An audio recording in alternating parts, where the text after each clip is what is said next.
So మంచి ROI, return on investment రావాలి అంటే ఏ ప్లాన్ ఫాలో అవ్వాలంటారు? సో ఫస్ట్ ROI రావాలంటే ఎలాంటి కన్సిడరేషన్ తీసుకోవాలో చెప్తాను. సపోజ్ ఒక ఓపెన్ ప్లాట్ కొందాం అనుకుంటున్నాము, దాంట్లో ఎలాంటి ప్లాట్లో పెడితే ఎక్కువ రిటర్న్స్ వస్తాయన్నది ఆలోచించే బదులు ఫస్ట్ ఫ్యామిలీ అంతా కూర్చొని ఆలోచించాల్సింది ఏంటంటే ఎన్ని ఇయర్స్ వెయిట్ చేస్తాము, పర్పస్ ఏంటి దీనిది, లేదా ట్రేడింగ్ లాగా మనం ఒక 5 years లో పెట్టుకుందామా ఇలాంటివి అనుకున్నప్పుడు చూస్ బెస్ట్ కంపెనీ అండి. అంటే బెస్ట్ కంపెనీ సెలెక్ట్ చేసుకోవడం వల్ల రిజిస్ట్రేషన్స్ ఫాస్ట్ అవుతాయి. ఫర్ ఎగ్జాంపుల్ మా కంపెనీలో ఉందనుకోండి, 15 days లో రిజిస్ట్రేషన్ చేసి ఇచ్చేస్తాం పేమెంట్ అయిన తర్వాత. అంటే పెద్ద కంపెనీలు ఏదైనా కూడా చాలా తక్కువ టైంలో రిజిస్ట్రేషన్ చేసేవగలం. సెకండ్, బిగ్ కంపెనీస్ యొక్క యూజ్ ఏంటంటే లీగల్ గా చాలా ఫిల్టర్ చేసి తీసుకుంటారు.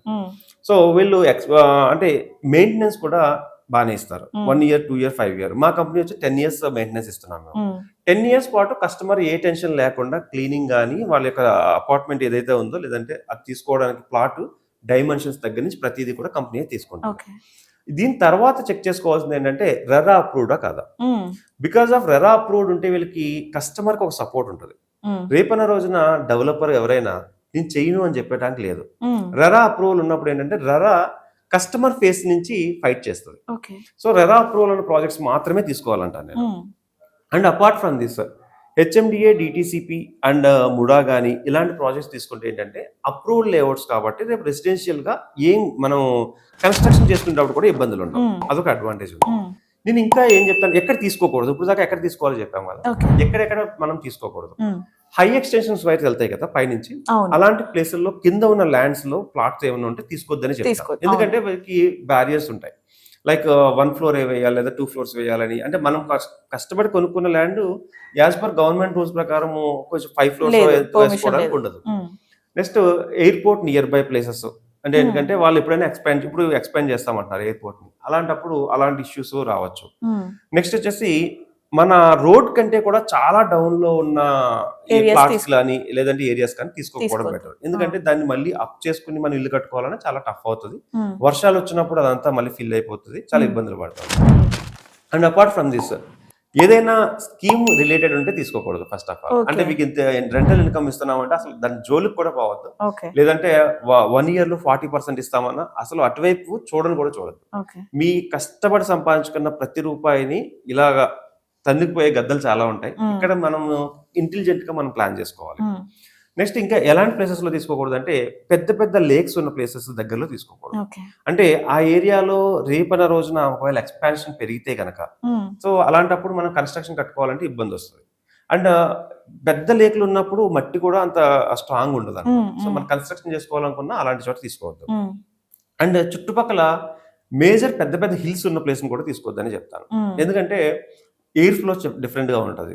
ఓకే, కొండలు ఎప్పుడైనా ఇప్పుడు తిరుపతిలో కూడా మనం చూస్తుంటాం, ఏదైనా పైనుంచి చిన్న దాంట్లో వన్ ఆఫ్ ది పీస్ పడిపోవడము ఇలాంటి ఇష్యూస్ జరుగుతాయి. కాబట్టి మనమేమో ఈ ఏరియాలో ఉన్నాం, మన చుట్టుపక్కల అన్ని కొండలు ఉంది. చాలా మంది ఏంటంటే హిల్ వ్యూ అని తీసుకుంటారు. దట్ హిల్ వ్యూ కరెక్టే కానీ మన సేఫ్ అండ్ సెక్యూరిటీ కూడా చూసుకోవాలి. సో అలాంటి ప్లేసెస్ లో కూడా ఏమైనా వెంచర్స్ ఉంటే లాంగ్ లో ఉంటే పర్లేదు, మీకు దగ్గరలో ఉంటే ఇన్వెస్ట్మెంట్ చేయొద్దని చెప్తాను. సో అన్నిటి తర్వాత లీగల్ గా కరెక్ట్ గా ఉందో లేదో చెక్ చేసుకున్న తర్వాత మాత్రమే చేసుకోవాలి. ఇంకొకటి, ఎవరైనా తీసుకున్న తర్వాత దాంట్లో మీరు ఏదైనా చేసుకోవడానికి ఇమీడియట్ కన్స్ట్రక్షన్ చేసుకోవడానికి పర్మిషన్ ఇస్తున్నారా లేదా కూడా చెక్ చేసుకోవాలి. అండ్ డెవలప్మెంట్స్ కంపెనీ ఎలా చేస్తుంది, బాగానే చేస్తారా లేదా, ఇవన్నీ అనాలిసిస్ చేసి తీసుకుంటే ఫ్రూట్ఫుల్ ఇన్వెస్ట్మెంట్ అవుతుంది. మనం పెట్టిన పెట్టుబడి ఒక కనీసం లేదంటే 5 సంవత్సరాలు 10 సంవత్సరాలకు ఎక్సలెంట్ ఉంటుంది. ఓకే, సో ఇప్పుడు మనం ప్లాట్ తీసుకోవాలన్నా అపార్ట్మెంట్ తీసుకోవాలన్నా సరే ఇన్ని ఫీచర్స్ ని మనం దృష్టిలో పెట్టుకొని తీసుకోవాలి అంటున్నారు. But come to the buyers, ఎవరైతే ఉన్నారో మంచి డెవలపర్ ని ఎలా సెలెక్ట్ చేసుకోవాలంటారు? చాలా ఇంపార్టెంట్ కదా. ఇప్పుడు వాళ్ళు ప్లాట్ తీసుకుంటారు, కన్స్ట్రక్షన్ చేసుకోవాలి అని అనుకుంటారు. సమ్ టైమ్స్ వాళ్ళకి టైం ఉండదు, మెయింటైన్ చేయాలి వాళ్ళని అంత అని చెప్పి ఉండదు. మంచి డెవలపర్ ని ఎలా సెలెక్ట్ చేసుకోవాలంటారు? గుడ్ క్వశ్చన్ అండి. ఆ డెవలపర్ సెలెక్ట్ చేసుకునే ముందు ఫస్ట్ ఫోర్మోస్ట్ చూసుకోవాల్సింది బ్యాక్గ్రౌండ్ ఏంటి. అంటే డెవలపర్ ఎవరైతే ఓనర్ ఉన్నారో ఆయన ఎక్కడి నుంచి వచ్చాడు, సో ఆయన బ్యాక్గ్రౌండ్ ఏంటి, ఫ్యామిలీ బ్యాక్గ్రౌండ్ లో ఏమైనా లిటిగేషన్స్ పర్సన్సా, లేకపోతే వీళ్ళు ఇంత ముందు ఎవరైనా చీట్ చేశారా, ఓకే ఫ్యామిలీ బ్యాక్గ్రౌండ్ లో ఏదైనా ఫ్రాడ్ జరిగిందా, ఇవి నెమ్మదిగా తెలిసిపోతుంది. ఇప్పుడు అంతా మనకి లింక్డ్ఇన్ లోనో ఎక్కడో చోట ప్రొఫైల్ వచ్చేస్తుంది. సో ప్రొఫైల్ ని బాగా స్క్రీనింగ్ చేసుకోవాలి. ఫస్ట్ ఎవరైతే హెడ్ స్ట్రాంగ్ కరెక్ట్ గా ఉంటాడో, ట్రాన్స్పరెన్సీగా ఉంటాడో, కంపెనీ బాగుంటుంది. సో ఫస్ట్ ఇది అయిన తర్వాత కంపెనీ ఎన్ని సంవత్సరాల నుంచి ఉంది, ఒక నెంబర్ ఆఫ్ ఇయర్స్ కూడా మనం చెక్ చేసుకోవాలి. నెక్స్ట్ హ్యాపీ కస్టమర్స్ ఎంతమంది ఉన్నారు వీళ్ళకి రివ్యూస్ చూస్తే తెలిసిపోతుంది. ఒకవేళ కస్టమర్స్ ఎవరైనా ఇబ్బంది పెడితే రివ్యూ రాస్తారు కాబట్టి రివ్యూస్ అవి చెక్ చేసుకుని రివ్యూస్ ఎలా ఉన్నాయి అది కూడా బాగా చూసుకోవాలి. అది అయిన తర్వాత డెలివరీ ఎలా ఉంది, వీళ్ళు చెప్పిన ప్రామిస్ చేసింది ఇస్తున్నారా లేదా ఎలా తెలుసుకుంటారు? వీళ్ళ పాత ప్రాజెక్టులు కంపల్సరీ విజిట్ చేయాలి. అప్పుడు ఏమవుతుంది, వీళ్ళు డెవలప్మెంట్ చేస్తారంటారు. ప్రతి ప్రాజెక్ట్ లో మనం ఏం చేసి ఇవ్వాలి, యాజ్ పర్ లీగల్ గా మనం చేసి ఇవ్వాల్సింది ఏంటంటే ఒక అప్రూవల్ లేఅవుట్ హెచ్ఎండిఏ కానీ డిటిసిపి కానీ ముడా కానీ తీసుకుంటే రోడ్స్ చేసి ఇవ్వాలి. ప్లాంటేషన్ ఎవెన్యూ ప్లాంటేషన్ అంటారు, అది కంప్లీట్ చేయాలి. వాటర్ ప్రతి ప్లాట్ కి ఇవ్వాలి, వాటర్ కనెక్షన్ ఇవ్వాలి. ఓకే, నెక్స్ట్ వచ్చేసి దీంతో పాటు మనకి దీనికి సంబంధించిన పార్క్స్ ఏవైతే ఉంటాయో లేదంటే పెద్దవాళ్ళు కూర్చోవడానికి కావాల్సిన ప్లేస్ సోషల్ ఇన్ఫ్రా అంటాం, ఇవన్నీ చేసిన తర్వాత రెయిన్ వాటర్ హార్వెస్టింగ్ దానికి ప్లేస్ ఇవ్వాలి. ఇవన్నీ చేసి ఇవ్వాల్సిన బాధ్యత కంపెనీది. వాళ్ళ పాత ప్రాజెక్ట్ చూస్తే ఇవి ఉన్నాయో లేదో మనకు తెలిసిపోతుంది, మెయింటెనెన్స్ ఎలా ఉందో తెలిసిపోతుంది. సో ఎవరైనా కొత్త ప్రాజెక్ట్ కి ఇన్వైట్ చేసే ముందు వాళ్ళ పాత ప్రాజెక్ట్ చూడాలి. చూస్తే మనకు ఒక మాక్సిమం అవగాహన వచ్చేస్తుంది. దాంట్లోనే ఆవులు గేదెలు మేస్తూ ఉన్నాయంటే వెళ్ళి దాన్నే వదిలేస్తారంటే ఈ రోజు ఇవాళ కాకపోతే రేపని ఈ ప్రాజెక్ట్ కూడా వదిలేస్తారు. సో ఈ అంతా అనాలిసిస్ చేసుకుని company analysis, project analysis, development ఎలా ఉందో చూసుకున్న తర్వాత దెన్ మనము లీగల్ చూసుకోవాలి.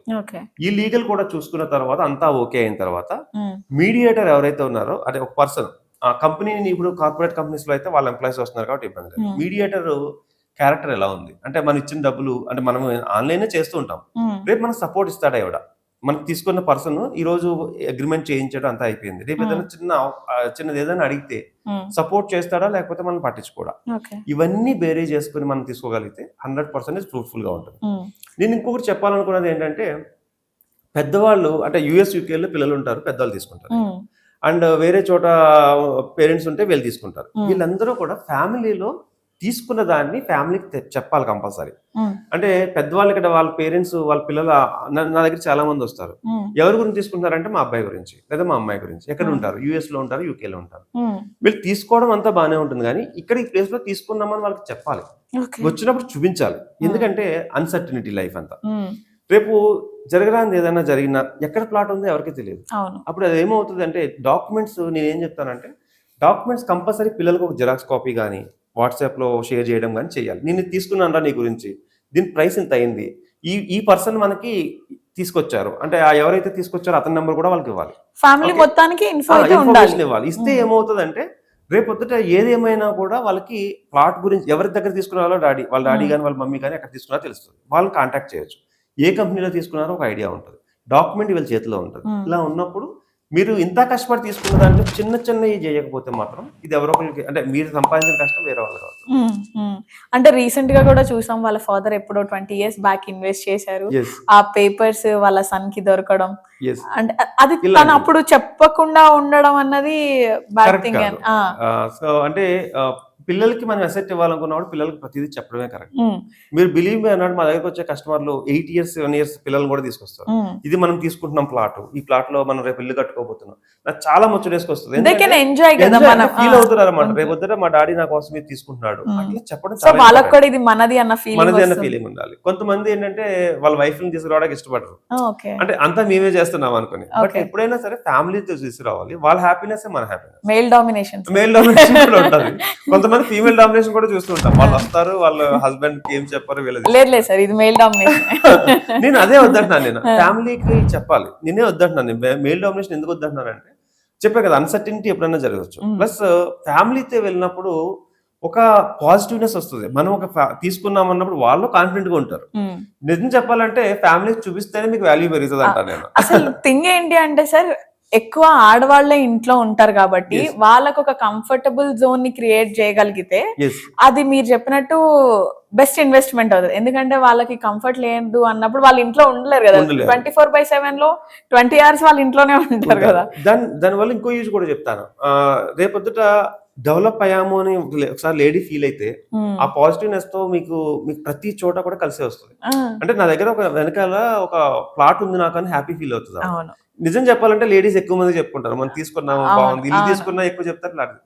మోర్ దెన్ చెప్పగా పాజిటివ్ వైబ్రేషన్ అది. సో నెక్స్ట్ ఇంకొక ఏదైనా అపార్ట్మెంట్ తీసుకోవాలనుకున్న ఏదైనా కూడా నేను చాలా మందిని సైట్ విజిట్ వచ్చినప్పుడు ఫ్యామిలీతో రండి, పిల్లలతో రండి, ఇదే చెప్తాం మేము. సో నిజం చెప్తున్నా అలా వచ్చిన వాళ్ళందరూ కూడా నెక్స్ట్ ఇన్వెస్ట్మెంట్ చాలా బాగా పెట్టుకున్నారు అన్నమాట.